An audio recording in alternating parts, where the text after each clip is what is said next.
Tonight's talk is part of our ongoing series exploring the intersections of oral history, health, and medicine. And in fact, the work that we're presenting here tonight was part of the inspiration for this series. One of the rare occasions when I've heard about an exciting new academically rigorous oral history project through the New York Times. Which is wonderful that for you all that you've been able to communicate to such a broad audience that way. And their article on this project in the Oral History Review has been one of the most downloaded, most cited of the past year. So this is really, yeah. That's news to us. We're kind of a deal. So this is really exciting and important work in the field that both is relevant to people who are interested in health and in mental illness, and I think to oral history more broadly in thinking about the limits and the strengths of our research methodology. Tonight's talk is particularly in conversation with Sam Robson's presentation earlier on doing oral history with people with dementia, Nikki Berger's work with people with intellectual disabilities. We're all thinking about what are the limitations of a life story and of a life story approach, and an approach that really relies on providing a linear narrative of your life as a means of communicating. So Lynda Crane is Professor Emeritus of Psychology at Mount St. Joseph University. She earned her Ph.D. from the University of Maryland and was a post-doctoral fellow at Johns Hopkins School of Medicine in Baltimore. She's held research positions at Wright State University School of Medicine and the National Institute of Mental Health under Stanley Greenspan. And she has a background in mental disabilities, having worked with inpatients at the Springfield Hospital Center, a state-operated psychiatric facility in Maryland, and having published a textbook entitled Mental Retardation, a Community Integration Approach. So Lynda and Tracy are co-founders of the Schizophrenia Oral History Project, and Tracy McDonough, Ph.D., is a licensed clinical psychologist and associate professor at Mount St. Joseph University. She got her bachelor's at Miami University in Oxford, her master's and doctorate degrees at Bowling Green State University. In 2006, Dr. McDonough won the Clifford Award for Excellence in Teaching, as well as Ohio Magazine's Excellence in Education Award. And she's active in several professional organizations, including being past president of the Cincinnati Academy of Professional Psychology. So welcome, both of you. They're here on their spring break, which I appreciate. And I'll turn it over to you, and thank you all for coming. Thank you, Amy, for that nice introduction, and thank you to all of you for inviting us. We just couldn't be more thrilled with the invitation and the ability to come and speak to all of you tonight. We had some really interesting conversation and wonderful questions in the last hour, and our hope is not to repeat much of that. We're here to talk about oral history with vulnerable populations and to focus on that kind of methodology and cautions and tips and tricks and things like that. So that's the title of our talk tonight, and we have conceptually want you to think about it as kind of bubbling up out of these murky waters. Mm-hmm. So we'll do a little bit of introducing ourselves, hopefully in a way that won't repeat what we've talked about last hour, and also Amy gave us such a nice introduction, so how do you start a little bit? Yeah, I don't know what more to say about myself than Amy's good introduction. We are both psychologists who have moved over into the field of oral history and found ourselves pretty much centered there and looking to continue. I have had my background mentioned, so I don't think I'm going to continue. You don't want to mention some things we touched on last hour since there are some new people? Well, yes, I suppose there's new people. I'm allowed to. Yeah, please, no, am I allowed to ahead. repeat that much? Yeah, that's fine. Maybe a little bit. I'll give you the short version of it. I worked with people with schizophrenia professionally, as was mentioned, at the Springfield Hospital Center. Did training and learning about that, and also had a personal experience with schizophrenia in that my son developed schizophrenia when he was, I guess, probably about 17, although he was 18 or 19 before it was really clear to us that that's honestly what it was. So I have come to this from both a professional and a personal point of view, and that's given me the interest in the particular topic of doing stories with people with schizophrenia. And then became interested in oral history more generally, just because I have been less and less interested in doing quantitative research and more in doing things that are more qualitative and learning more about individual people rather than groups. And how I got into this particular project is Lynda approached me and asked me to join her. I have a clinical background working with folks with severe mental illness. That wasn't my first love. My real area of interest was in issues of human sexuality, GLBT populations, doing some transgender theory work. And Lynda approached me at a time where I was also falling out of love, I say, with quantitative methodology, because it can find some very interesting things, some good things, if you know how to do it really, really well. And I would say that I was very well trained, but I did not do it really, really well. I did it okay. And so it can certainly have some limitations if you're not very sophisticated in how you design those types of measures. And when Lynda approached me, I thought, oh, okay, this will be interesting. And as I've gotten more into the project, it's really evolved into something that I have become more passionate about. And so even though I still teach on human sexuality and still find that material very, very fascinating, I've come to be, I would say, neck deep in this now, and have been more appreciative of the things that our narrators have been able to teach me personally, and found that work much more fulfilling, just for me, than the quantitative work that I was doing, even though those topics were very fascinating. So. Yeah, oftentimes you use the word passionate about this, and I think that's true. We both have become very passionate about this project. We started out by saying that we believed that people with schizophrenia had a story to tell, and that it was going to be worth listening to. But even with that expectation, we have been astonished by what we've heard. Let's give them a little bit about the project itself. I'm sure he's looking around. So we decide that we're going to collect life stories of individuals with schizophrenia. To my knowledge, to anything we've been able to find out, there isn't another oral history project in existence with people who have schizophrenia. NAMI has done something where they have collected in our voice stories, but that's not an oral history per se, and it's approached very differently. It was our firm position to approach this by asking people to tell their life stories, not stories about their illness. And that makes it very different.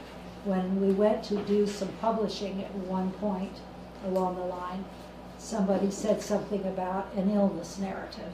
And it was very, very important for us to make that distinction. This is not an illness narrative. This is it is an oral history of people who have schizophrenia. It's an oral history of their lives. It's an oral history of their stories. And the fact that they have schizophrenia is true for every one of our narrators. But we ask them, when we first start out, to tell us about you. We say, we want to hear your story, just tell us about you. And they can talk about anything they want to. And if they didn't mention schizophrenia the whole time they were talking, that would be okay. The core of what we want to do is to allow them to tell their story in their voice, according to what's important to them, the way they want to tell it. There are a couple of things that we have asked everybody. Those two questions are, what would you most want other people to understand about you and your life? And the other one is, what has it been like to participate in this interview? And those are the only two that we ask everybody. Sometimes if things get bogged down and it looks like people aren't really forthcoming, we might say something like, what's a typical day like for you? What's your best memory? What's your worst memory? And so on. But we do not question them about having schizophrenia. And yet, very often, they talk about that. And part of the, can I jump in here? No, please. And part of the reason for that is because an illness narrative, while useful and can be quite important, is limiting of the individual's experience of the illness. And when we're talking about folks with schizophrenia, the stereotype out there has to do with the illness. You know, people don't understand the person. I'm in the process of writing now an article I'm working on about a typical day and how the unremarkable can sometimes be the most revealing. Because the typical day narrative right now that's out there in the popular culture is one with all kinds of dangerous thoughts and intentions and violence and unpredictability. And so the idea is if we limit to illness narratives, that's not getting the humanity, the whole of the person. And one of the goals of our project is to help people see the humanity in an individual behind the diagnosis, because oftentimes once they learn of the diagnosis, they no longer see the person.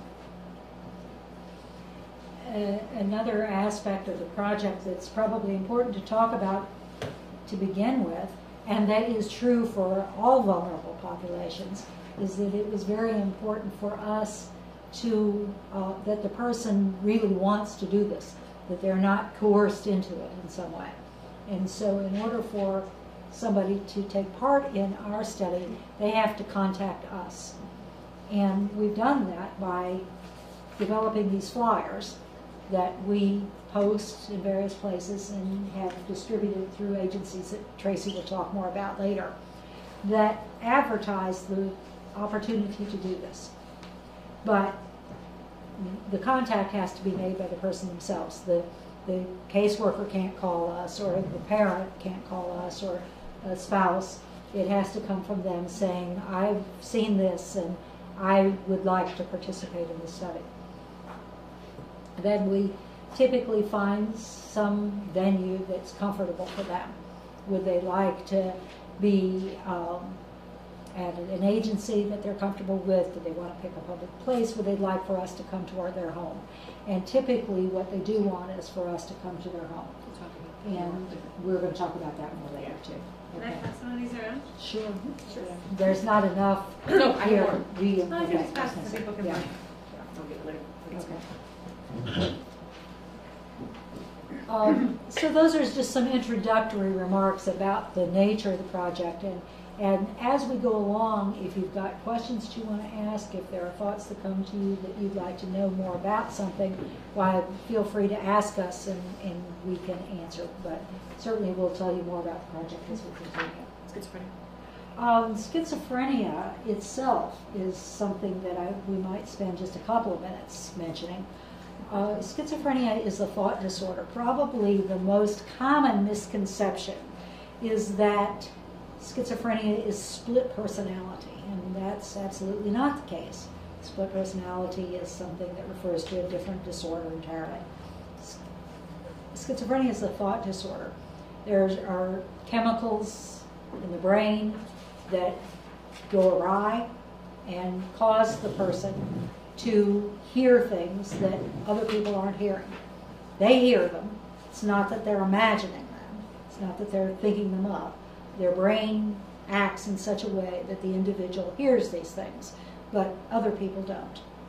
And it also creates a kind of a difficulty in logical thinking, so that the person has delusions. They make connections between things that might be close together in proximity, but that have no logical connection to each other.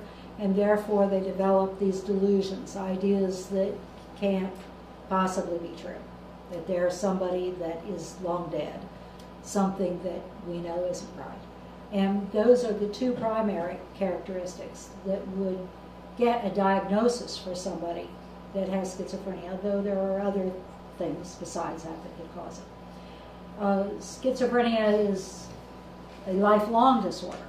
It's something that develops in adolescence, late adolescence, early adulthood, and continues throughout the person's life, at least as our medical technology exists these days. It also involves changes in emotional expression, so that the person many times develops a very deadpan look to their face, a lack of expression, and can involve inappropriate expression, so that the person feels sad but smiles or laughs. And it can create an inability to function in terms of motivation.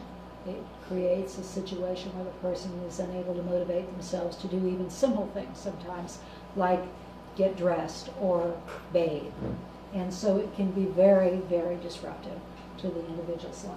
Is there something you'd like to add to that, Tracy? Well, in addition to that, folks with schizophrenia have periods where they are very lucid. They're aware of what's going on. They can tell you what's happening, what day of the week it is, those types of things. But also have periods in time in which they are out of contact with reality. And so that vacillates depending on a number of factors. One big one, of course, is whether someone is taking medication that helps to stabilize them. So one thing that's part of also what Lynda was saying about, it was important for us that they want to know that they want to be doing this, that they're aware of what's going on. Informed consent is something that we spend a lot of time on, and we'll show you some, actually, part of our form that we use in a little bit. And because of this vacillation, we need to assure that at this present moment that they know what they're signing on to and that they're agreeing it, they understand the implications of that this is not a confidential situation like a counseling session would be, which might be more of their typical experience talking with psychologists.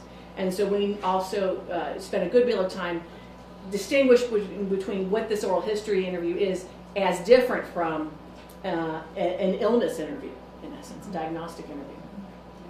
Yes, that's really true. Because of that, then, it's especially important that a person is able to discern some of these states in an individual at that time.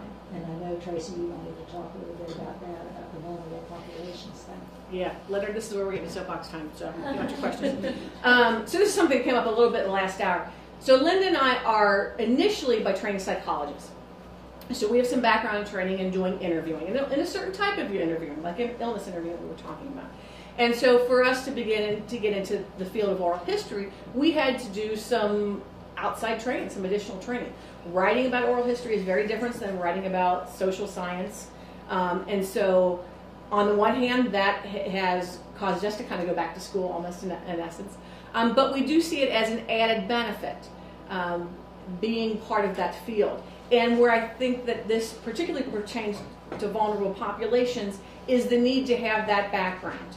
We've had several folks since our project has come out in the past year say, gosh, you know, I've got folks in my family, or I have friends, or I'm really interested in this field. Can I do some interviews for you? Can I help with the project?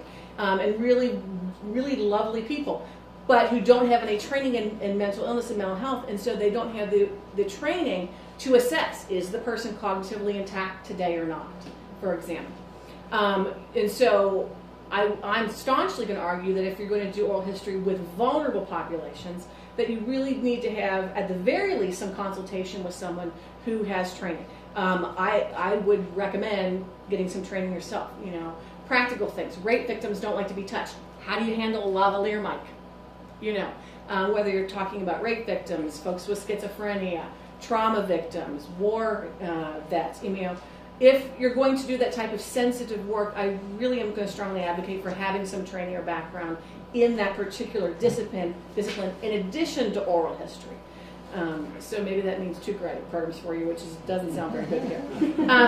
But I think if you don't, when people are vulnerable, they're weaker. You know, they've been harmed already. That's part of what makes them vulnerable. And if you harm them again, even if unintentionally, even if not, you know, coming from a good place, that can be problematic. You know, at the end of our talk, I think we're going to hopefully show how the results of what we've been able to do and how we think we're kind of doing this right. But it's about being thoughtful about that extra level of vulnerability when you're working with particular segments of the population that is different, I think, than the whole field of oral history. And it can be things that would be difficult to anticipate if you didn't have that background. Yeah. Things that you would never expect were going to present a problem, and that might. Absolutely. So now we're going to talk a little bit about building community relationships and recruiting, finding recruitment sources, those types of things here. Yeah. I'm sorry, can I stop you for a second? Yeah, Whether, sure. did you have questions? You said you had a slew of them about this particular area. You addressed it, thank you so much. Oh, really? Okay, all right. Usually not that articulate, but thank you. Okay. Especially with vulnerable populations, building these community relationships is extraordinarily important. There's much more to it than going in to collect some stories with a microphone, coming back and doing the transcripts and writing these up.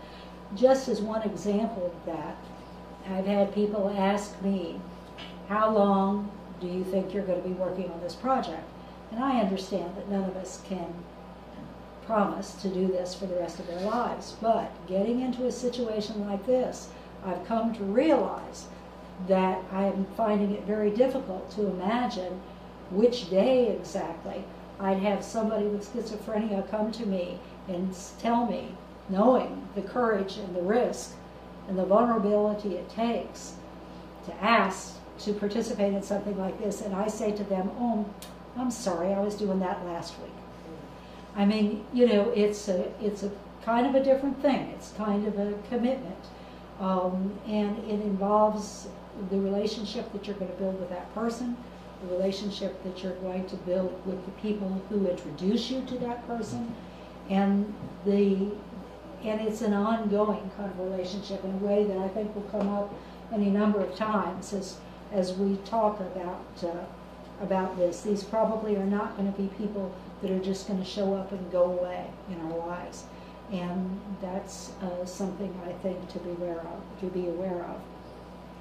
And part of that also is that for many of our narrators, it's a thoughtful process about where they want to do this. They might not want to do it today, but maybe 3 months from now they'll be okay or feel comfortable enough to do this.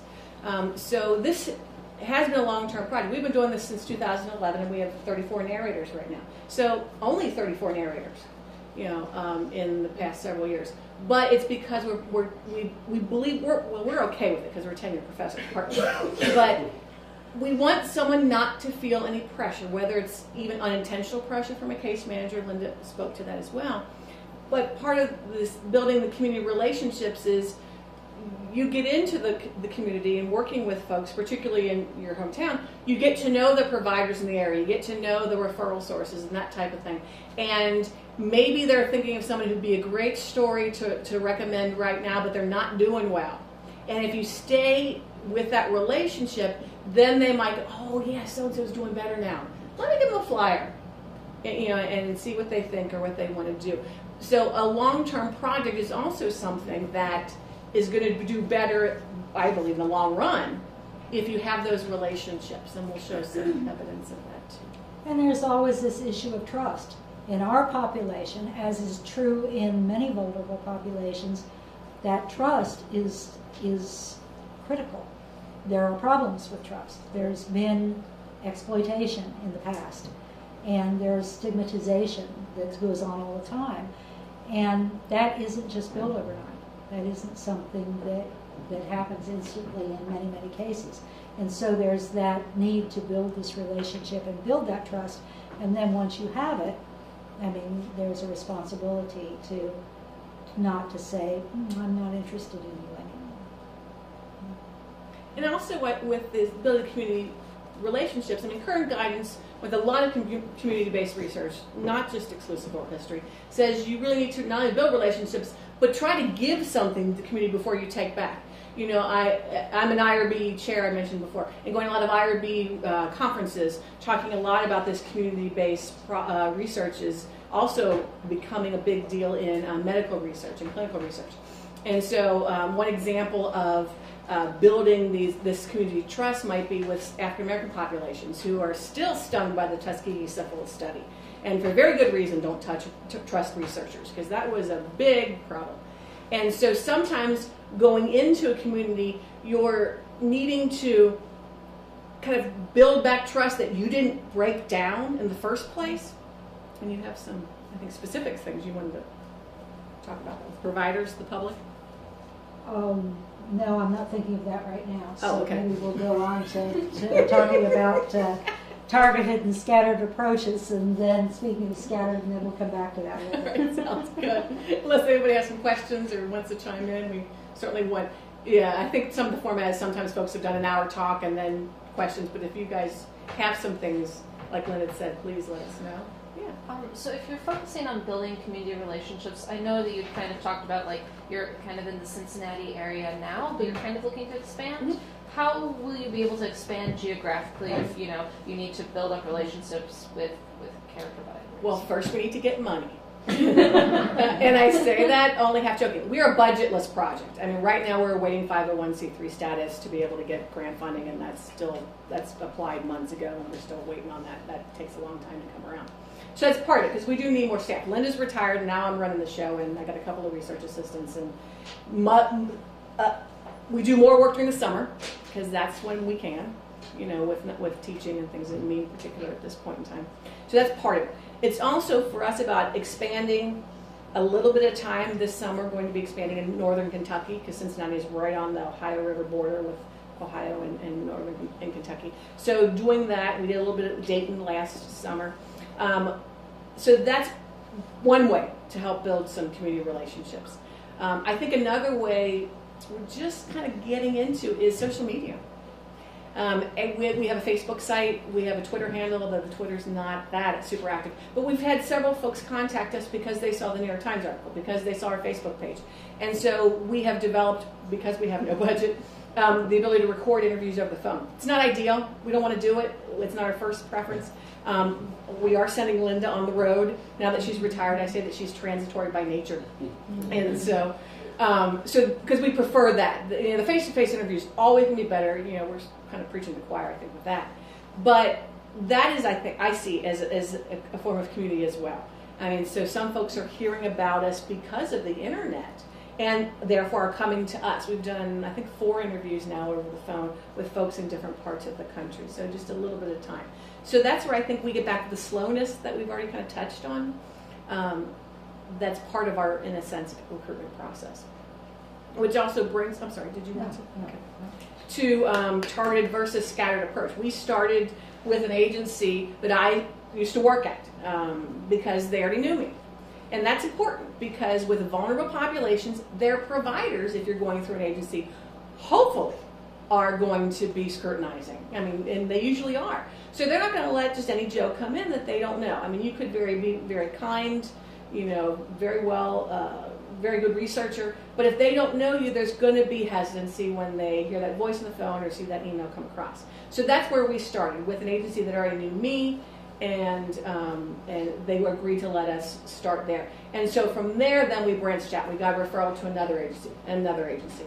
And so that's how we targeted, in a sense, our recruitment, finding sources where folks, or places where folks would go, and then going to those places. Now, using the power of, if I trust these people and they think it's a good idea, then I might consider it. But also, again, walking that line to prevent, my case manager who I adore wants me to do this, and so I should do it for her and not, So we had to be real careful. But just putting out flyers anywhere is not something that's going to work with vulnerable people because they haven't vetted you. So sometimes getting a flyer from someone they are already familiar with, they value, that helps to be able to increase the narrator's willingness to talk to you, because again, our one requirement is they have to contact us, because that way we know they are officially wanting to do this or fully themselves. It also is another way that we assess their whether they're cognitively intact. If they can make that phone call and can follow up, by doing that, that's something that tells us they're not, they're in contact with reality, at least to some degree. And sometimes we gave a presentation to the staff. We would have a little example of, what we were doing, a PowerPoint presentation that showed, what our goals were, what we hoped to accomplish with this, talked a little bit about why we cared. And the staff then would allow us to meet with a group, perhaps. There was a group at an agency that was for the clients that came there. And they would say, well, if you want to go tell them about this, maybe some of them will want to do it. And it turned out that that was a especially good way. If the people could actually see us, and they could hear us talk about what we were doing, and they felt like we were trustworthy and that we weren't looking down on them and that we were friendly. They were often more willing to do it than just hearing it from their caseworker. And I think this also bridges the community relationships and target approach with another example. One of our most recent referral sources for narrators is a place called Recovery Center of Hamilton County.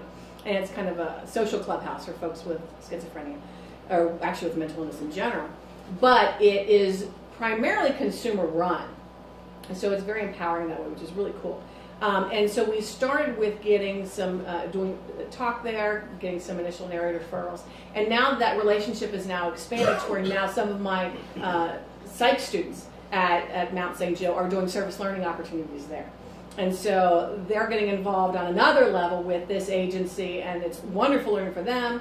The folks at the agency, enjoy having folks from the outside coming in and educating them and getting to know them as people too, and all kinds of cool things, like the art students will teach art class and the nursing students will do a wellness day. And so it's not even just psych students that are coming to this center. So that's another branch of a relationship. Does it serve to keep our project in their mind? Sure. But it's more about getting more embedded in the community that I think is helpful on many levels, not just the project. Then there's a matter of what we can do for them. I mean, why we would, I think that they are interested in the project, but there's also that element of convincing them that there's going to be something worthwhile come out of this. And in some cases, that's for the agency or the organization that you approach. Exactly. When we're talking particularly about organizations, we've done several things. We have offered to do different types of presentations for them. Particularly, we've got a part of a flyer here from Miami Valley Counseling Association, and where they were able to offer a CEU, which is a continuing education unit. For folks who have licenses in social work, counseling, psychology, whatever, you have to have so many CEU credits a year or every 2 years to keep your license. And so we've done dozens of talks, and I think most of the time it's free. I mean, we've got an honorarium like 4 times or something. Maybe I shouldn't say that out loud. Because we want to really educate the public. I mean, we want to try to challenge that stigma. We want to humanize folks who are struggling with schizophrenia.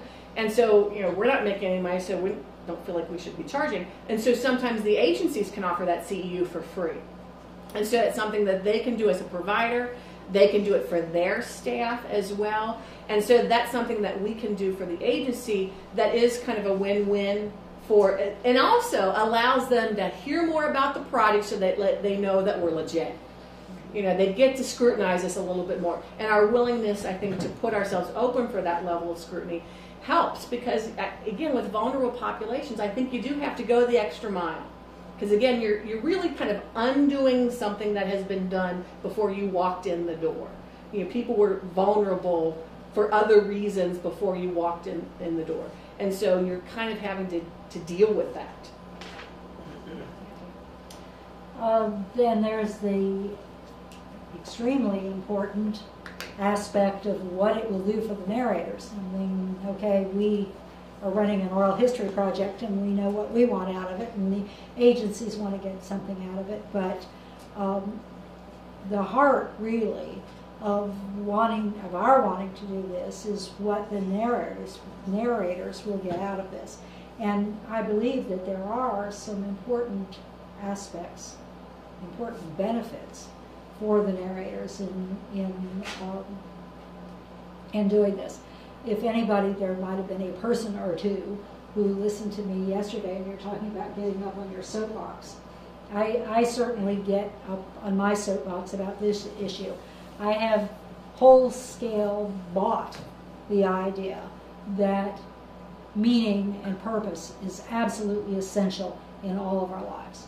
If we do not have that, if we do not have something that we actually believe is worthwhile that we're doing with our lives, I think it is very unlikely that we're going to be very satisfied or very happy.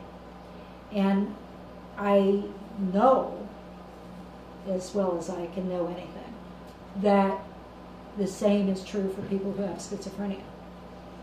And one of the benefits for taking part in this project, and one that they express to us very, very frequently, is that it allows them to contribute something. To have some influence on somebody else, instead of just people always having an influence on them. This is their opportunity to educate you. This is their opportunity to make life better for other people who are struggling with the same things that they are. And that opportunity is a very important one for them, and it is one that they very seldom receive. In fact, there are virtually no places for them to get that, and it is a huge hole in their lives. And so that is one thing that the project does for them. It allows them to make this contribution that's absolutely essential to their well-being. The other thing is the Maya Angelou quote that we have on our cards, and that is this one: there is no greater agony than bearing an untold story inside you. And I believe that that's true for most of us. Anyway, maybe not every last person, but for most of us. And for them, many times they have said to us, it's just been so good to be able to talk about this, to tell our story. One of the questions that I told you we always ask them is, what's it been like for you to participate in this project? And one of the things that they very frequently say is that it's just given me a way to get it out, to get it off my chest. And they seem to, and it kind of amazes me that this happens, but they seem to pick right up on and believe the idea that they can safely say anything they want to, that they can talk about whatever they want, that this is their time. And however that's been accomplished, I think it's important to accomplish it. That this is your time, it's your story, and I don't have to approve of it in any way at all. And that seems to be a relief. I think it has a healing aspect. By that I don't mean that it's going to cure them of their disease, but there is a healing aspect to it. Shirley's point here. You're going to hear her dog Fluffy in the background. We need to go where people are and allow them to feel comfortable. So we should start in just a second. So Shirley, you say this wasn't the easiest thing, either last time or this time. It feels a little risky to you, or a little anxiety producing to do the interview. So why did you decide to do it? What was motivating? Well, what motivated me, I know deep inside that I need some help, and if I didn't reach out to people as an adult and get what I need, what I didn't get as a child, then I was going to be left stuck.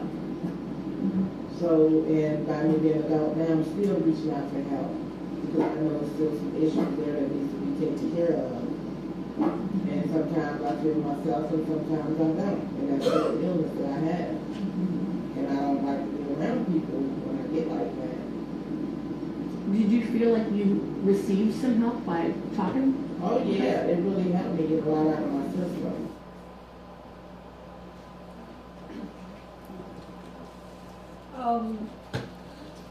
Yeah, the other thing that's not exactly in this episode, right, in this excerpt right here, but that Shirley also expressed at other times and other narrators have, is this idea that I mentioned previously of educating others. And one of the exercises that I would do in my introductory psychology class was to ask students just to take 10 minutes, 10, 15 minutes, to write down what they knew about schizophrenia. What are your assumptions about it? What have you heard? What is schizophrenia like? And then, after that, present a presentation, not this one, but another one that had lots of excerpts in it where individuals talk about their lives from the Oral History Project. And then give them an assignment where they needed to write a paper that was 3 pages or so on how that presentation had affected their thinking, if it had. How do I now think about this differently? How has it changed my mind? What surprised me? What didn't surprise me? As they write about this. And over and over and over again, they say all the things that we see in the literature, especially that individuals with schizophrenia cannot be trusted and they're bound to be violent and dangerous.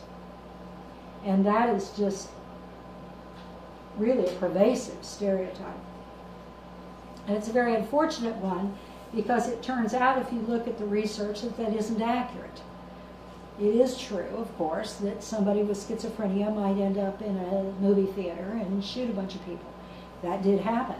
But individuals that are psychologists probably have done the same thing, or individuals that are women may have done the same thing.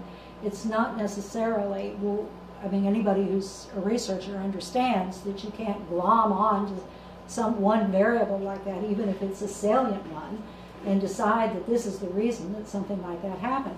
And when we actually look at the research, we see that the predictor of that kind of violence is not the schizophrenia, it's alcohol use.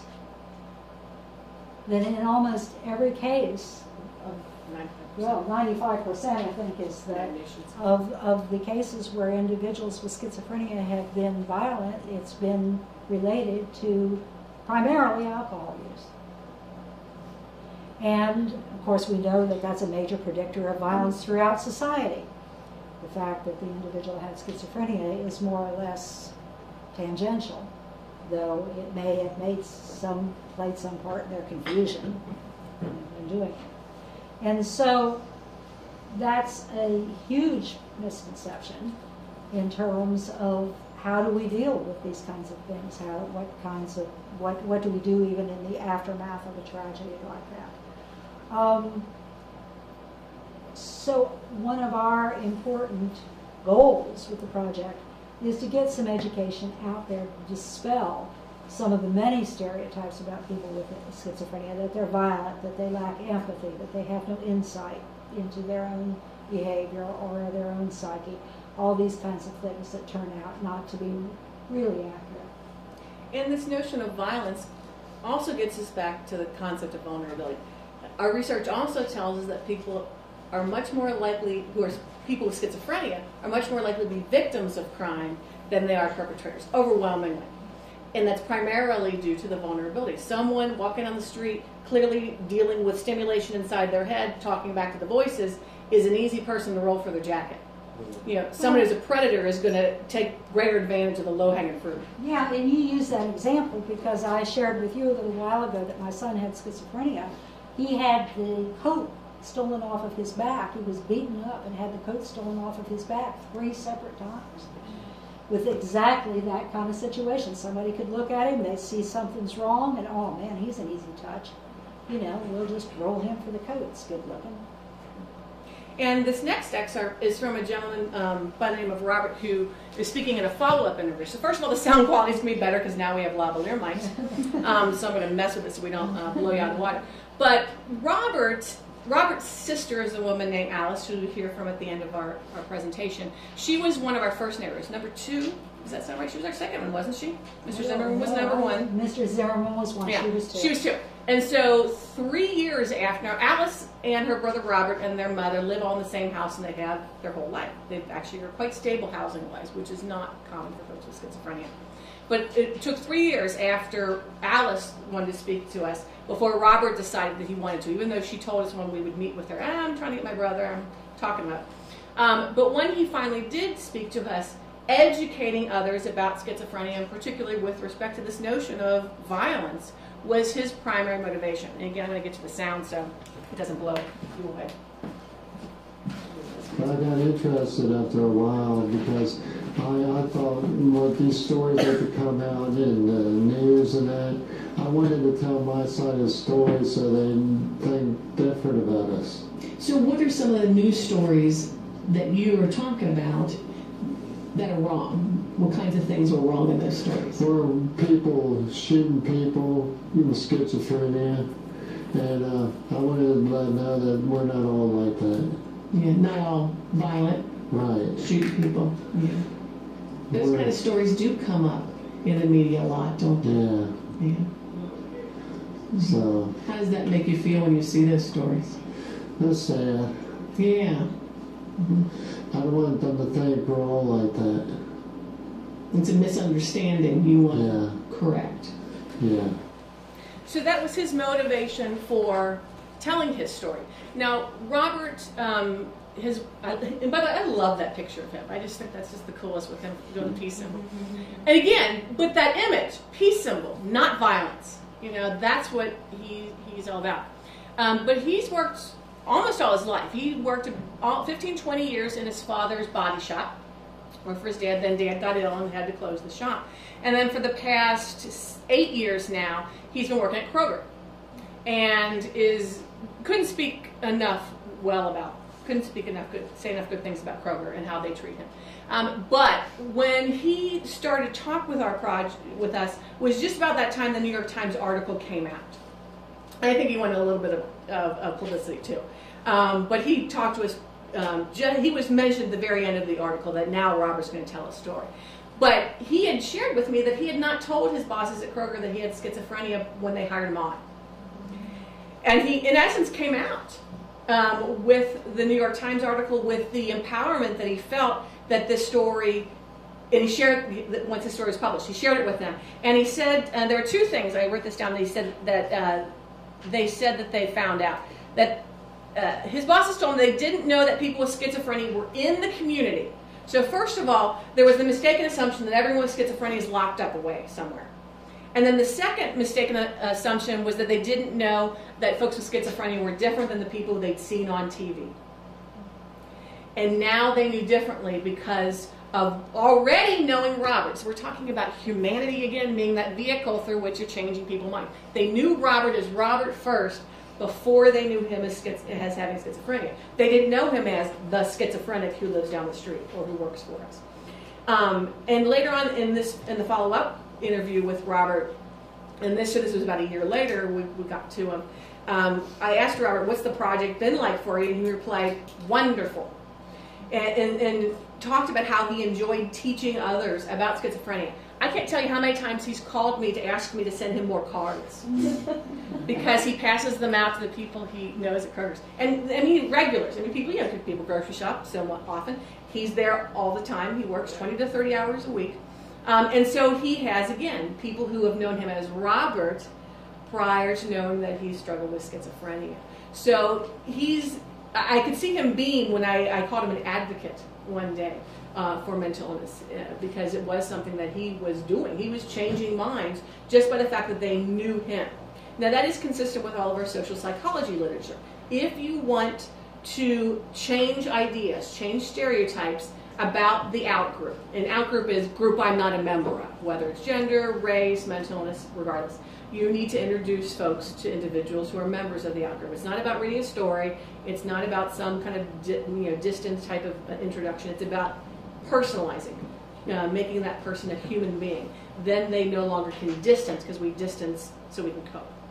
And so we believe that this project hopefully is doing that, but clearly educating others is something that some of our narrators are getting out of this project by participating. Yeah, and it's added that wonderful element to Robert's story, where he now is an advocate, he's now an educator. And he says, he's pleased to be able to tell people that we're normal, just like anybody else.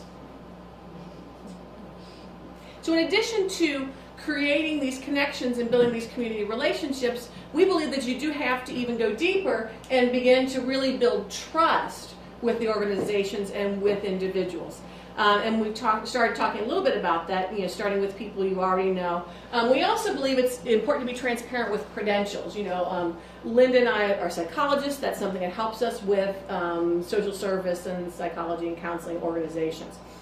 This is where I think social media and internet can also be helpful too. So this is a still shot of the front of our webpage, which I think you guys all looked at for the talk. At least I know the grad students folks did.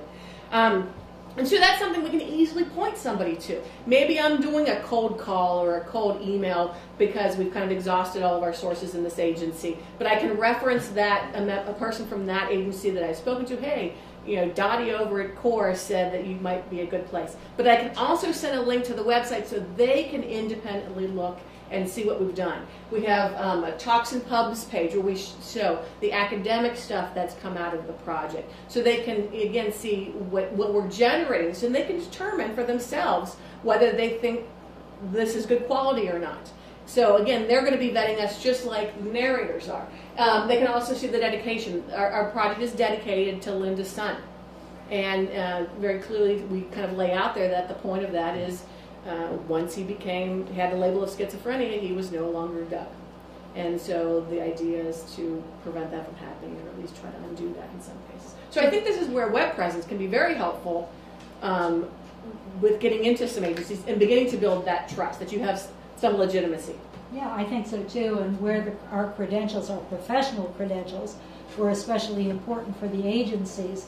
I think the fact that I love somebody who had schizophrenia was especially influential for the narrators. They were able to trust me in a way that they perhaps wouldn't have otherwise, to be real with them, to be concerned about them. Because they oftentimes would ask you, I think, seeing some questions. Mm-hmm. Sometimes folks would, because you're talking about narrators already. Yeah. And we also, another thing we would do is whenever we go in and meet with the agencies, is we bring copies of our forms. Because we have several forms that we use with narrators, but we'll put that on pause for just a moment because we will get to that in a minute. So it is important to build trust with organizations, but also with the narrators themselves. And you want to talk a little bit more about? Yeah, the narrators. Well, the point that I just made, making some kind of connection with them, letting them know, you know, I have some experience. This isn't just something that I have some intellectual interest in. The idea of attending the narrative groups that we talked about, wherever you can meet actual people that are dealing with these kinds of things, going to groups at day programs and so on, has been something that's really helped us. But I think we've, touched on some of that. I think another element of building trust with narrators, and Lynda's alluded to this initially, or a little bit ago, was doing the interviews in places where they're comfortable. Here's a picture of what's called Mayfield Park. It's hard to see, but that's what that sign says right there. And this was the place that, with the exception of 2 incidents, this was the primary place that we interviewed Alice and Robert. So you're going to get outside noises, right? So you're not going to get as great a sound quality, but this is where they wanted to be interviewed. We've interviewed both of them multiple times, and it's just this past winter that I've ever gotten inside their house. Because it was very, very cold. It was just freezing, and so we couldn't go outside. So the idea is if they're comfortable, then that's going to help them talking about things that they're uncomfortable talking about. I mean, they can choose what they want to talk about, but sometimes they go there, and that's okay. But this helps make it their choice if they're feeling more comfortable in that particular setting. So, like I think Lynda had mentioned before, we might have some space at an agency if they want us to interview them there. And this is where, again, you're working with the agencies, community relationships, so they can give you some empty office space for an hour. You might go to their homes. We've done that, and interviewed someone in their home or their apartment. And that's something we do on a regular basis, actually. So it's being willing to go there. Don't assume that you know where folks are going to be most comfortable. Mayfield Park is where Alice and Robert's brother OD'd. And rather that being a place of sadness and tragedy, that's a place they feel they connect with him. So for them, rather than it being a place that brings up bad memories, it's something that actually is a good place for them on some level. I mean, that's not something that once we were already there during the interview and Alice initially mentioned that, I thought, oh heavens, we're at this park, which that's where she wanted to be, and that's where Robert has wanted to be too. And the park is a block down the street from their house. It's very close. So we just kind of traipse down there when we go interview. Now, in recruiting folks from vulnerable populations, oftentimes, not exclusively, but oftentimes one element of vulnerability is being poor. folks with chronic mental illness, schizophrenia, are oftentimes poor, oftentimes are indigent. Usually. Yeah. I would say even stronger than that. Even but usually. yeah. And part of that, part of the contributing factor to that is the inability to work. Many folks with schizophrenia do have difficulty working. Robert is an unusual case with having such a long work history. And I think a good bit of that for him is during the years where he was struggling most with the illness, he worked for his dad. You know. And so oftentimes folks are unable to work. Paul, we talked about last hour, couldn't work for 15 minutes, but yet he has some of the most brilliant insights and the most ethical systems of anyone I've ever met. And so when someone is poor, transportation is going to be limited. So going to where they are, you know, the agency, going to their apartment, those types of things, park, you know, that's also going to further help them be more comfortable. And I mentioned we're a budgetless project, so we don't pay our narrators. We don't have the ability to do that because we have no budget. And so I always say if we can't give them something, you know, or give them some type of compensation or pay, which some folks do, not everybody does, the least we can do is make it easy for them to talk to us. You know, least we can do is go to them. Sometimes they do happen to want to have a support person present. That's not usually the case in our experience, but it has been. I mean, I think there was somebody, one person who did. And then, of course, it's important to tell the support person, please not to speak up during the interview. Just be there to be present, but not to speak or not to enter into the interview at all. Because they're not signing the informed consent form, the other person. I did have a situation, a woman named Jean, who was a younger woman in her 20s, who did want to have her mother there, and I interviewed Jean at her home, and they had this large A-frame house. This kind of the space is not divided really into separate rooms, so you've got the kitchen and the living room and the dining room. It's all kind of one large area. And so mom, she still wanted mom there. We explained that this was, asked mom politely not to speak. Oh, it's not a problem. And so mom sat over in the living room portion, actually with her back to us, whereas Jean sat with me at the dining room table. And that way mom could be present in the space to provide support, but she wasn't at the table, and and it's important because sometimes the support person wants to jump in and correct the history, correct the experience. Oh no, that's not really what happened, you know, and so we don't want that to happen either. Aside from the practical issues of them not signing the paperwork, we also, like Lynda stressed earlier, it's their story. And somebody else's story, not their story. And many times they want to talk about something that's happened in the family. Many, many times. Something that they didn't like. And that can be difficult to do if somebody's there. Also with building trust, we have issues of informed consent. So we're going to talk a little bit about that too. It brings us to our forms. Yeah. It is important to approach this in a way that is accessible to people.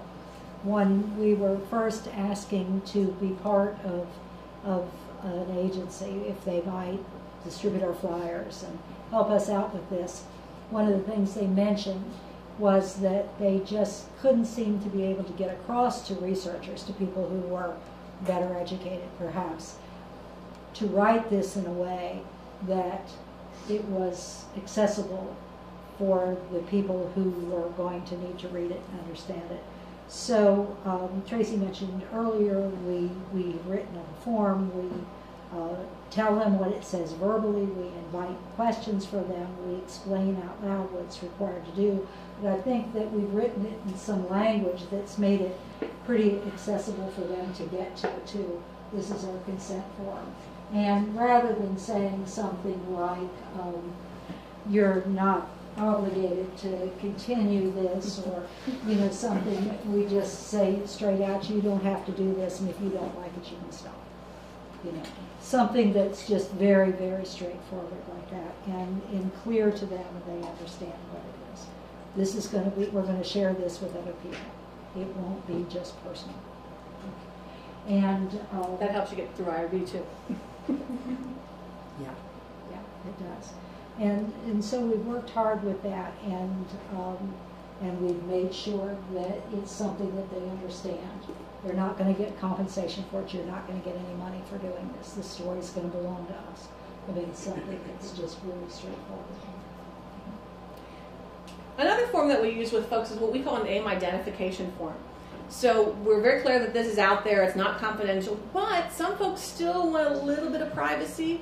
And it's also, I think, part of building trust, because we're asking you to very explicitly tell us on a separate, very simple form, what name do you want us to use on the recording in any presentation we have. And so we clearly have them decide, first and last name, first name, you make a name up for me, I'll make a name up for me. And so that's how we use it in any type of record keeping we have as well. And so, again, I think it's about being thoughtful about these issues, and you communicate that to folks who are from vulnerable populations when you have these extra steps. We also have this release to be photographed or video recorded. In our project, of course, you have to be audio recorded. That's what oral history does, right? But it's optional whether they want to have a photograph of themselves or if some of their belongings, like Alice's artwork, or being video recorded. Again, we have a separate form that reduces the complexity of an informed consent form and also helps them to be thoughtful about making one decision at a time. And I think that's being respectful to the folks that you're working with. And in the way of building trust, it's again an ongoing process. When we first interviewed Alice, she did not want her picture taken, and she was eager for us to photograph her art. When we came back after a year, she said, "Oh, I've been thinking about that. I think I would like to have my picture taken." And so she was ready to take that step. And it was just an added element of the trust that we were able to build. But that trust does take time. I know we're kind of going over, and we've talked about some of these things anyway.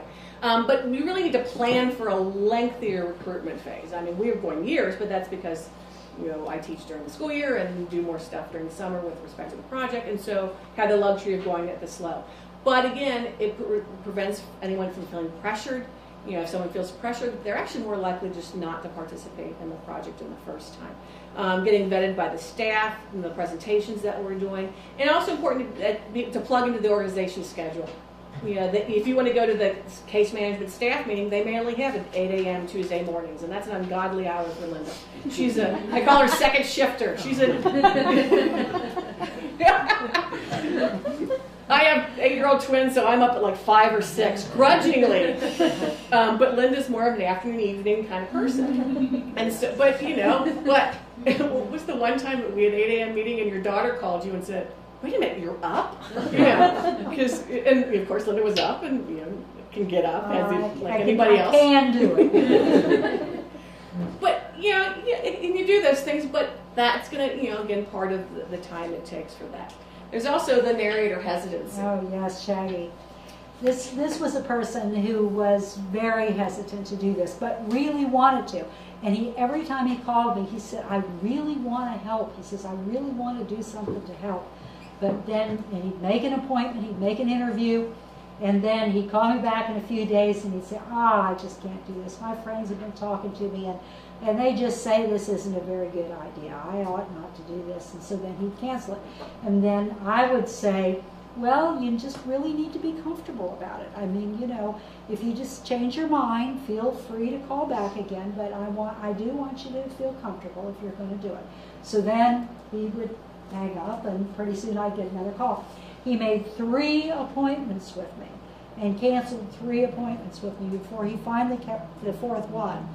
And then he gave me the name of Shaggy, which was the name he made up to be in the interview, and he did not want his picture taken. So we did the interview. The next year we came back with a follow-up interview. And again, like Alice, he said, "Okay, I'm thinking about this. I think that I do want you to take my picture."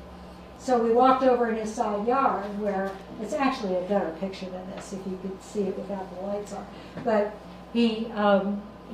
where I took his picture, and as he turned around and walked away to me, he said, "And you can put under that picture, there is hope." And so that's the reason that I've got that underneath his picture. But it took all that long. I mean, and I don't think if I had done anything to pressure him, if I had said anything other than "This is completely up to you, you need to be comfortable," that I would never have gotten this interview with And so that, again, taking time, building trust, and the whole idea that this is your story and it's up to you. You've got to really feel that and believe it. I mean, or it's not going to work. Another thing that we do in our project is we follow up. And again, that is a bit unusual because most folks do go in to get the story and they come back out. And we believe it's important not only to follow up with the narrators, which Lynda will talk about in a minute, but also with organizations. And this is where social media can be very helpful. Reporting findings of the project. We've done presentations at various sites. We've done it before we've gone in. We've gone back a year later. Here's what your narrators from your agency have told us. This, I think, is a nice Facebook message from the CEO of the largest homeless shelter in Cincinnati, downtown Cincinnati. Congrats, Tracy. This is after our New York Times article came out and shared that. And he posted to Facebook, congrats, what a cool project, coverage well deserved. I love it more and more every time I check it out. And so it's a way of, again, keeping yourself in the minds of potential recruitment sources from a practical standpoint, but also, again, staying in the community, staying involved with narrators and your narrator networks. And I think that also helps with respect to reducing the sense of vulnerability, because it's like they haven't left. You know, maybe I might not hear from a year. In fact, I tease. Just about the time you forget about us is probably when you'll hear from us again, so that they know that it's going to be a good bit of time. Yeah. Something unique, I think, with our project in terms of oral history is that we have tried to create a kind of a virtual dialogue between our narrators and the people who listen to the presentations. People have sometimes asked me, well, why can't people with schizophrenia just speak to themselves? Why do you have to speak for them? Well, A, we're not speaking for them. You get to hear them and hear their voices. But B, because of the trust issue. Paranoia is commonly a feature of schizophrenia. Trust isn't easy to come by, and people with schizophrenia, many of them, most of them, are not going to feel comfortable standing up in front of an audience or coming here and sitting at the head of a table like this and talking to you all. So this gives them a platform to be able to do that. At the same time, it's really important that they get some feedback on what they're doing and the impact that it's making. So we give those forms to you that you have now in case you might want to write messages to them. And then we take back a censored version of that, things that we feel are relevant to them and that would be encouraging to them. I wouldn't say censored, selections. Selected. We don't change anybody's words. No, we don't do that. We don't do that. But we've given a list of 160 quotes. Different things, yeah. Yeah, we just select out those things if it isn't really about them. Or we've never had anybody in all the hundreds and hundreds and hundreds of people that have heard this. We've never had anybody say anything nasty. I mean, it isn't that reason. It's just we pick out the things that are relevant, and then we take that and give them a printout of it that they can read through. And this has just meant so much to them. And they usually have a reaction to that, which we then record. And then we can take those reactions back to audiences and say to the audiences, see the impact you're having on the narrators. Narrators see the impact you're having on the presenters, and form kind of a dialogue. Paul, one of the individuals that we talked about earlier that has such a hard time in terms of the chaos in his mind, starts reading these things, and he looks at us and he says, did they really say these things? And I said, well, yes, Paul. I said, what did you think? And he said, well, you don't know. I mean, risking the kind of things people are likely to say. And of course, that's through his own experience.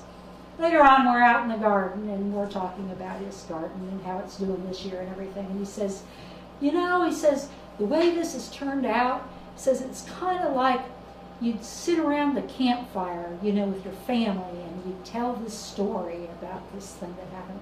I mean, it just really meant that much to him, that he'd gotten that kind of feedback. Yeah. And I think he felt almost a sense of, oh gosh, I'm blanking on the word. being caught in time. I mean, that story's going to be there for a while. Yeah, this is again a big part of what his story is about. And we introduced you to Shirley a little bit ago. Listen to her excerpt about why it was important for her to tell and to be heard. When we went back to Shirley a year later in the fall, gave her the audience feedback messages, Shirley looked at them and tears started to well up. And she said, I feel like I matter for the first time. Woman in her 40s. And this is the first moment she felt like she mattered. When we shared the feedback with Robert, he was reading through it, and one of the pieces of feedback was brave. And I said, oh, do you feel brave? He goes, yeah. So while this work can be very fulfilling, we've been kind of just hammering about how it has to be done right.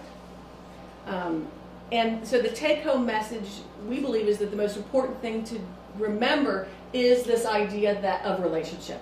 Relationship with community, relationship with agencies, relationship with narrators.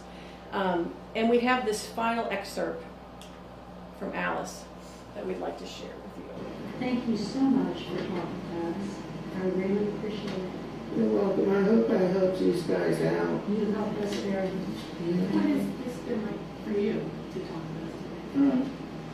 I got kind of nervous about it, but these two are very nice people, and that's why I wanted to help you out. You seem really nice. This is a woman who's been made fun of all of her life and hesitates riding the bus because she's made fun of. And yet, we are virtual strangers to her at this. She came to a narrator meeting or a client meeting where we spoke, and then decided that she wanted to help us out. And so we really believe that if you can do this well, you can do it right, that even the most vulnerable of individuals will be willing to speak to you. Even people who are known for being suspicious. It's a characteristic of what's supposed to be their illness. Can I ask a question about the transcribing? Do you transcribe all of your interviews? We have them all transcribed. Yeah, we do have some research assistants. And in fact, one of our most active transcribers is a woman who shared her story with us. And she used to work as a transcriber. In fact, she helped co-write, not co-author really, but co-write Sidney Sheldon's last book. And so she wanted to help us out and has been doing that for us. So, and the reason I ask is because we just came from this class where we were talking a lot about choices in transcription. And I was wondering, it looks like you transcribe word for word exactly We have two, we call them two versions. Yeah. We Baylor version, which is where you're not, I'm sorry, did I just kick you? I did my husband all the time. Where we do leave out like the hesitancies and the ums and stuff, but we also do have something that is word for word because in the future I have this lofty idea of doing some linguistic analysis, and so using the Loop program software that for some of you out there with the linguistic work actually looks at what are called the filler words, and it compares filler words with different populations and stuff. So the idea is it's easier to get word for word initially and then take stuff out afterwards. So if we're going to have two versions, we most of the time do it that way. And because we make such use of the excerpts, I think that's the most powerful thing that we do, is share these excerpts. In some of the prezzies that we have, we put it up there word for word, or hand out a script word for word, just so that you can hear it, and all of that's in there. And so we've just printed out what you're actually going to hear, so that you're not missing. Thank you so much for this. I'm experiencing now as a new practicing oral historian these ongoing relationships that are negotiated over time and building trust with people and communities. I sort of have a question that perhaps relates to outreach and as far as stories, and I'm sort of in my mind. I've got this friend. He's in his 70s. He's a radical psychiatrist who went to Stanford in the 60s and has been involved in treatment for mentally ill people where they're not diagnosed through like a Western medical model. So they're not sort of diseased, and they're sort of met where they are, and like there's sort of very few of these people on medication. And I know that that's like part of this landscape and this terrain, and I was wondering whether you're encountering people who are on a journey like that is, you know, perhaps a little less traditional, or is they're encountering alternative treatments and paradigms. I do want to say something about that. Because of my own experience, although I wouldn't discount it, and I wouldn't, and it might be all right for some people. I am somewhat personally suspicious of it, and here's why. In the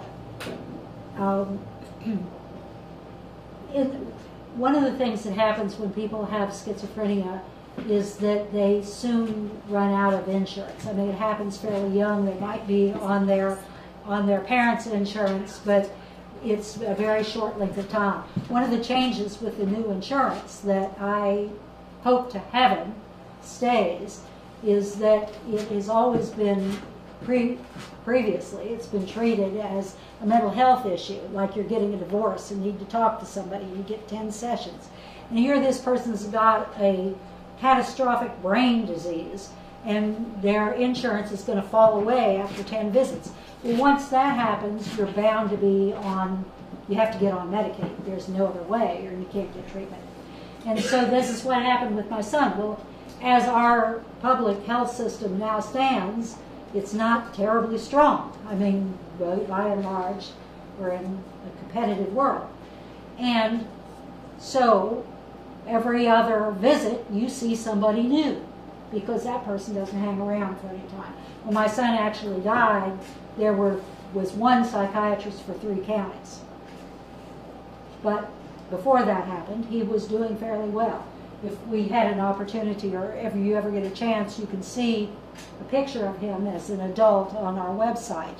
And he's dressed in a suit, he's looking pretty good. I mean, this was a good moment for him. And he goes to the psychiatrist, looking fairly decent. I mean, nobody in the family thought he was like he had been before, but to an outsider who'd never seen him.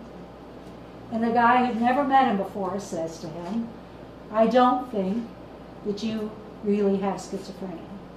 Well, you can be sure, even though we have been going through this for several years, that this was exactly what Doug wanted to hear, wouldn't you? And he stopped taking the medicine, and he dropped like a rock. Within the 2 weeks after that, he was in such misery that he couldn't sleep. He was just pacing the floors with constant nightmares in his head while he was awake, saying, "Mom, where did we go wrong? Where did we go wrong?" And he never, ever regained he never got that good again. Furthermore, there is research now that indicates that the longer you leave the brain in that disordered condition, the longer that brain chemistry is left to run amok that way, the more actual damage you do, and the less likely one is to recover. So because of those 2 things, I'm really hesitant to, it seems really risky to me to embrace something like that, but that's just me. I'm very naive as well. So. Yeah, that's just me. And several of our narrators have advocated for the medication. Now, most of our narrators have come, not all, but most have come from some agency, so that would make sense that they would be, and particularly for those who are more stable, are advocating for the medication. Yeah, they'll say one thing, what's the message be? Take your medication. You know, I know you. So I don't know. There could be ways that can work that I don't know about, but it didn't work out well for us. I noticed in a couple of your clips you were both in the interview. Do you often interview together, and how do you navigate that? What benefits or drawbacks are there? We did. We used to. But we live in the same state. Tracy had some issues initially, and I did some on my own. I've had some, she's done some on her own. Now we're not together in the same state anymore, but we did lots and lots of them together, and we liked it. Yeah, I just stopped. I did refrain from interrupting. I can do that. No, go ahead and tell one. can tell I liked it. Well, I think because we think of different things, you know, and, oh, she went deeper in there. Dang, I wouldn't have thought about that. And it was almost a learning lab right there, too, with oral history methodology, so that was really nice. We've also, though, made it a rule we never do more than 2 interviewers because we don't want to overwhelm somebody, you know, because we'll have students and we'll say, once they get to a certain level, because they'll transcribe first initially, then we'll do some other things. But once we get them on the IRB form, or they have to do some training in human subjects, and they're upper level students, if one of us couldn't be there, then we may have a student sit in, but we would not have a third person. And that gave them some beginning training then in interviewing and so on. And people could pretty much handle 2 of us.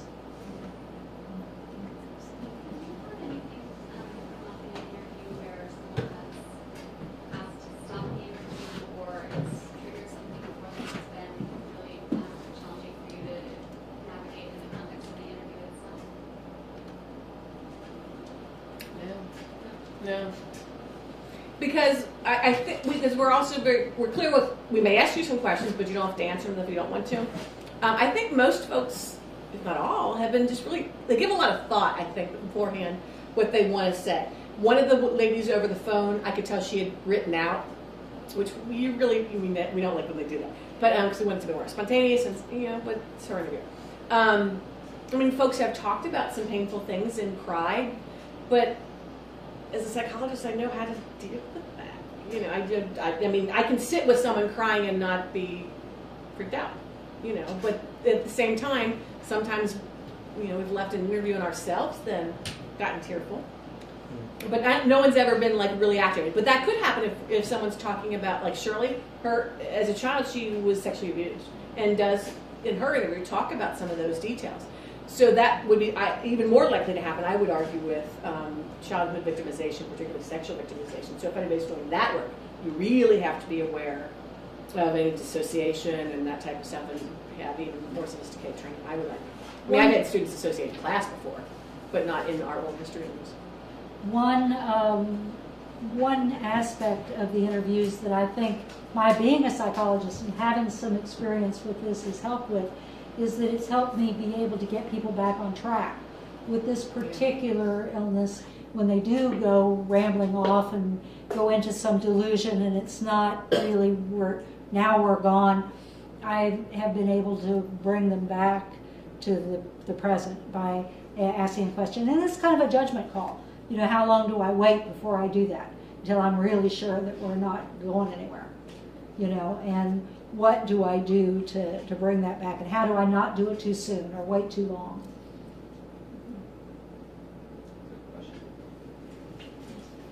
I was wondering if you'd like to make a comment about electric shock treatment in this disease of schizophrenia, and if you also feel that electric shock treatment should be outlawed. Say something about that too, and maybe you would. I have never heard of it being especially helpful in schizophrenia. Typically, when electric shock therapy is used, and it is helpful, it's with very, very serious depression that the individual is not able to come out of with medication.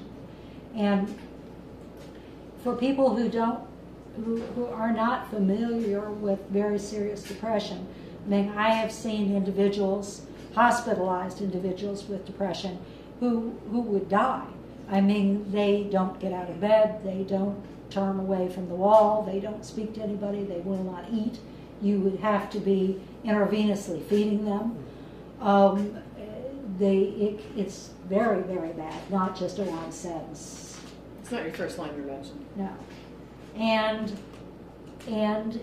the way it's done now, it's very targeted. We know a lot more about the brain than we used to. It's very brief.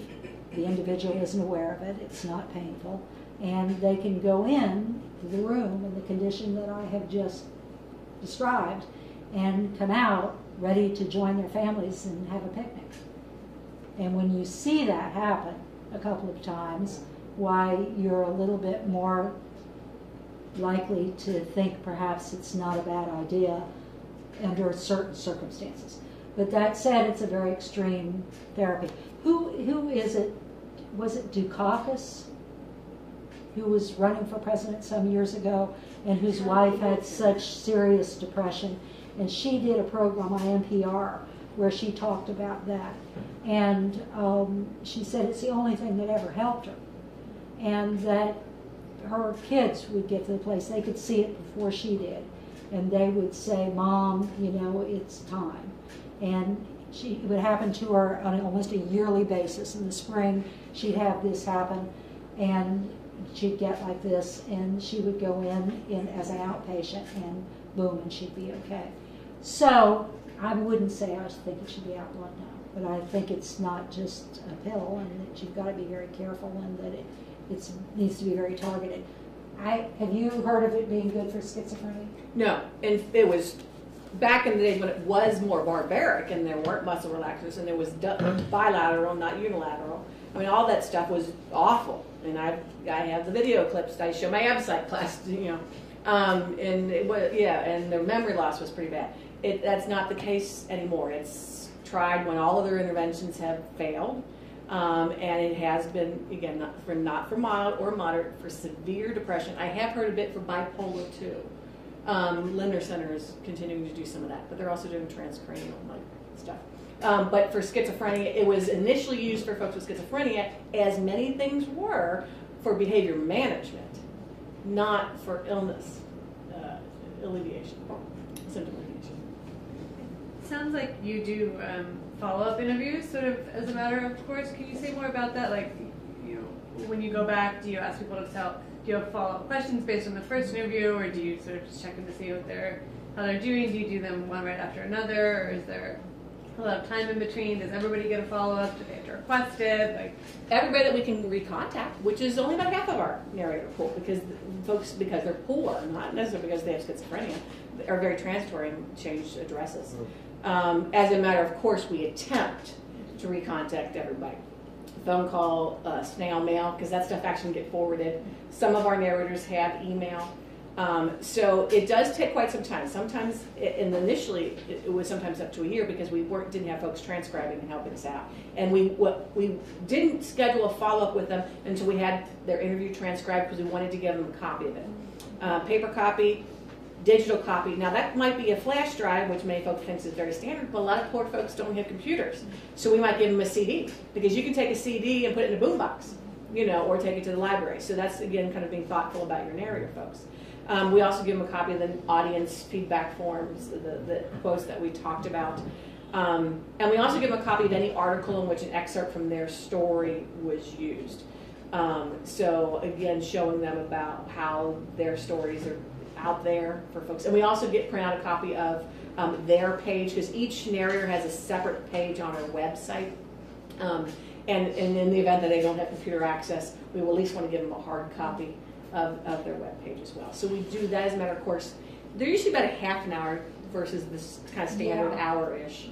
One of the things we do too is to ask them to read over the transcript and to call us and let us know if they see something that isn't right. I said that then, but that's not what I really meant, this or that. And I think we've only had people do that about twice, and then it was a factual error. A factual error of some kind. My name really is spelled with an S in it, and you left out the S. You know, that kind of thing. But I think it's something else that helps them to know that they're in control of the process, that, you know, and see what it is that we are doing afterwards. And then we've typically asked questions like, have you thought of anything that, since we were here last, that you'd like to talk about? How have you been doing in the last year? Anything new you want to add? And that isn't always a good thing, or a happy thing. One of our narrators, Derek, we highlighted him in the article. We went to go back a year later to have an interview with him, and we had found out that he had died. His symptoms, he had been stable for 12 years. We just were devastated. And his symptoms had reemerged. He started back drinking again, and he ended up died of alcohol poisoning on the streets because he had to leave the place where he was living. It's not always, and that unfortunately is not uncommon with folks with schizophrenia. Sometimes it doesn't end well. So being prepared for those types of things. But because most of our folks are stable when they get to us, Many of them are still doing quite well, but not always. Not always. I'm a public health student, and I'm particularly interested in mental health policy and substance use policy. And I know that in New York State, there's a lot of bills coming up to the legislature around substance use, and there have been organizations that have been trying really hard to mobilize people to go to Albany and lobby and tell their stories. They recognize the power of a story in humanizing an issue. And so I'm really curious to hear a little bit more about the potential for your project as a tool for advocacy, and whether that's something that you and your participants kind of recognize, and whether that's something they're okay with. People who may not have a personal connection to taking your work and using it as an example of a story in kind of policy advocacy. We had the governor send us letters to say, hey, good stuff, keep me involved, but it was hard to tell if that was a form letter. Yeah, it was. I wrote back and I said, oh, I pretended like it was. I said, oh, thank you so much. And if you can, I appreciate your help, and please let us know if you have a potential audience, and have heard nothing.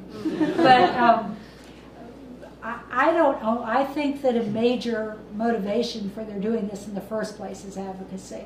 I think they would be delighted. And anything that we could do to get the word out of the dangers of alcohol use in terms of schizophrenia would be a good thing. Humanizing the issues of alcohol abuse and alcohol addiction would be a good thing. I mean, I would see that as a potential audience for sure. I think the problem is getting folks in the door. Once we get them in the door, we got them. You know, and I think, yeah, here you are, because they hear the stories, they hear the excerpts, and I think folks are kind of drawn in, and I think that's a wonderful thing. And we've spoken to as many as 200, 300 folks at a time, but usually they are smaller audiences.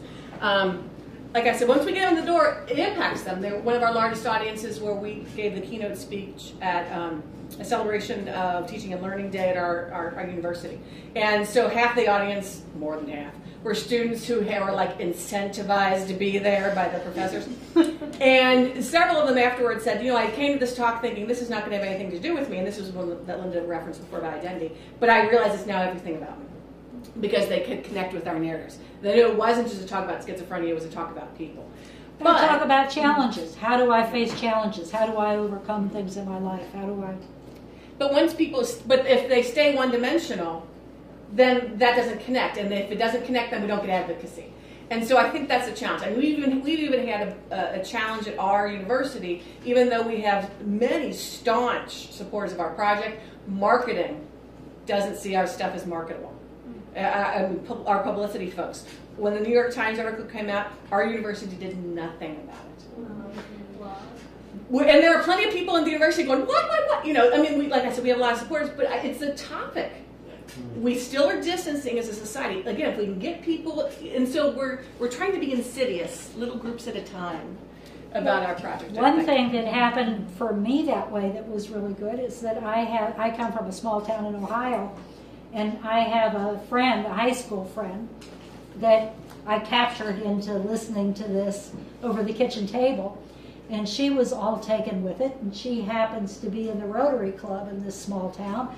And she says, we're always looking for speakers. You come speak to the Rotary. Well, this was really good, because here's now a group of people who know nothing about schizophrenia, whom I would especially like to approach, although we found out that sometimes professionals are the ones that have the greatest stigma, or the most stigmatizing. But so I go and I give this presentation. Well, it just happens to be that a judge there in this small town is in the audience and hears it and gets all fired up about it, and now has instituted whole new policies of how to deal with people with serious mental illness through the criminal system, through the criminal justice system. Well, I felt really good about that, you know. But it's those one individuals. The New York Times article came out of a current nursing student, former journalist, who was in one of our audiences and said, oh my gosh, I want people to hear about this, got a friend of hers who was an independent writer to write about the project.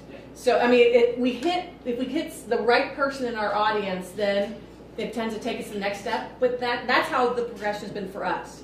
who happened to know somebody at the newspaper who said, would you be interested in this? Yeah. Well, yes, and they took it up. I mean, you know, yes. Speaking of public health policy, I've been doing a little project researching what's it called? Involuntary outpatient treatment or outpatient commitment laws, and there's a lot of controversy about them and not a lot of research, and the research that I was able to find is like barely talks to patients at all, and if it does, it's like a survey. So I was curious if your oral histories of if patients have had any experience with that. My son certainly had experiences with that. It's an awful thing. It's an awful thing for the patient. It's an awful thing for the families. I mean, it's one thing when people are in a condition where you can talk about this, but my son was, I told you, he got a full scholarship to the school, the Chicago Art Institute. He goes there, and the stress of being there, which can often bring on some of all of this worse, causes him to become just floridly psychotic. So they call us from the school, and they say, something's really wrong and you need to come here. And so we come, we talk to him, we're trying to reason with him, we're trying to just calm down the situation.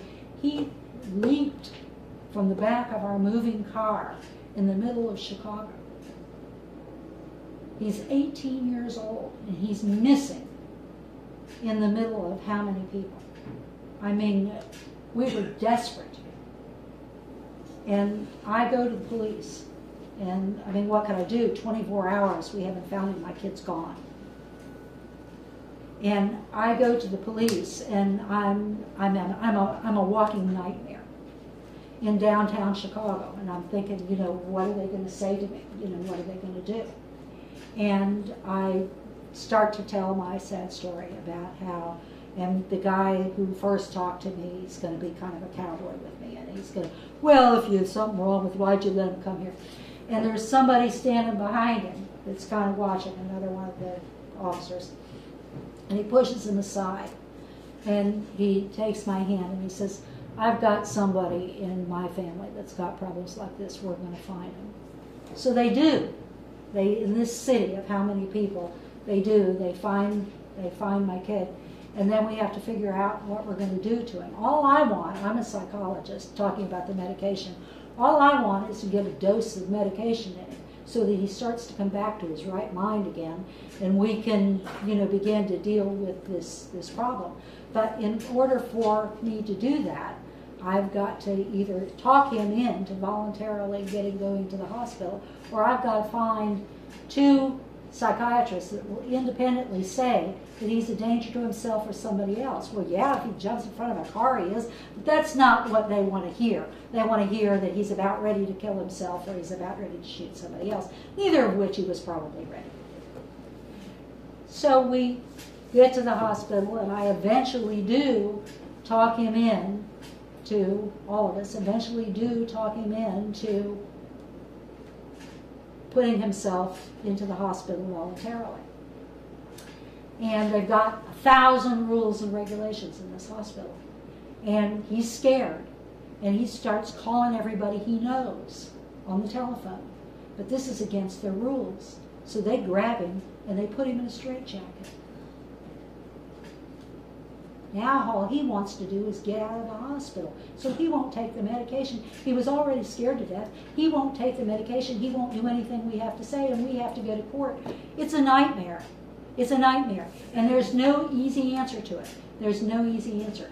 Can you let 19-year-old kids, 20-year-old kids run around a major city out of their mind with people beating them up and taking their coats? Would you do that if it was your kid?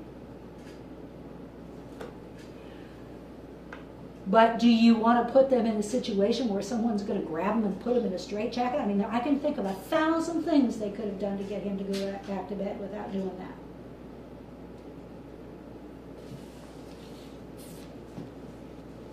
There's a lot of education that's needed. There's a lot of changes that's needed. There's a lot of different approaches to this than what's been taken. And I don't think it's an easy, yes, you do it, no, you don't kind of answer. I mean, sometimes people have to go to the hospital even when they don't want to. Do you think they'll change the name of schizophrenia at one day because it's such a block. The fear that just a word elicits from people. And the other question I have is, are you aware of Mary Marshall Clark here at Columbia University in the Department of Oral History? Do you have a communication with her at all? I haven't had any communication with her at all. This is someone I need to talk to, are you saying? Well, it's up to you. I need to find out who she is. I'll leave her name. Okay. She's the co-director of the master's program that that's Smoking series. So Yeah. could be here tonight. Nikki? I'm just wondering, I think listening to you is so impactful, and I'm wondering if you talk a lot about relationships with community partners and with your narrators. And you mentioned the story of the mother who was present but not during the interview. What do you think about family stories around this? And is that a direction that you're thinking about as you We've thought about it. We don't have the manpower or the time to do it. And we're nowhere near done with this. Yeah, we're not even there. It would be a great project. Yeah, Definitely. it would be a wonderful project. One of the things that I have done when I was still in Ohio and teaching with Tracy is that she would have me come every time she taught the abnormal class. And I would tell our family story with the highlights from beginning to end. And the students were just like this. Oh, there's always at least a handful of And I would tell them at the end, I said, now you would want to know why I would do this, why I would tell all these awful things that happened and what would motivate me to stand up and tell all these very personal things. And I said to them, it's because the next time that you see some poor, pitiful person digging through the garbage can and talking to themselves, and you're inclined to either laugh or do something unkind or turn your back, remember, they have a mother, and they have sisters, and people who love them. And just be kind. That's all. Just be kind. And I do it purposely because I don't want them to ever forget it. I want it to be a picture in their mind that they can't get out. What you were saying previously about changing the name, I've got kind of mixed feelings about that. Yes, I think it would be good, but I think it's not the end answer. I think at the time that we've got to change attitudes. We've got to change hearts about it, or it just keeps the new names as soon as bad as the old one. That's the trouble with it. One more question. You started off framing this as a way for you to move away from doing quantitative research, and it's clear that this is a powerful tool for advocacy, and especially for educating new professionals who are going to be interacting with people with schizophrenia. But I'm wondering how you've been able to frame it as research, if at all, to psychologists, and sort of what you can do to take these interviews and turn them into something that's compelling in that framework to people who are used to reading quantitative work. Well, some of the ideas is we've done some analysis on the audience feedback forms, and we have coded them into educational, emotional, and motivational responses. About 2/3 of our folks tend to indicate they learned something. About 50% tend to indicate that they have an emotional reaction, and about 20% indicate spontaneously. Because we asked you about insight, so education we're kind of fishing for, and we own that. But about 20% spontaneously indicate something motivational. I want to do something. I'm going to do something, change my behavior. And so some of the research has been around the feedback forms because those are a little more quantitative, but we weave that into excerpts and stories in some of the manuscripts we're working on right now. So that's one of the ways we've been able to frame it as research. Another way is working with a social work professor at Northern Kentucky University we're working on a manuscript with her on using it for social work education and research in that realm too. And hopefully maybe come up with some articles that are case studies in clinical psychology. So we can take a person who has clearly indicated that they do things that the psychology community believes they can't do, like be empathic and be insightful, and show that at least that's not universally the case. Because a lot of quantitative research is about generalizing, and much of what we're trying to do is say, no, there's the diversity.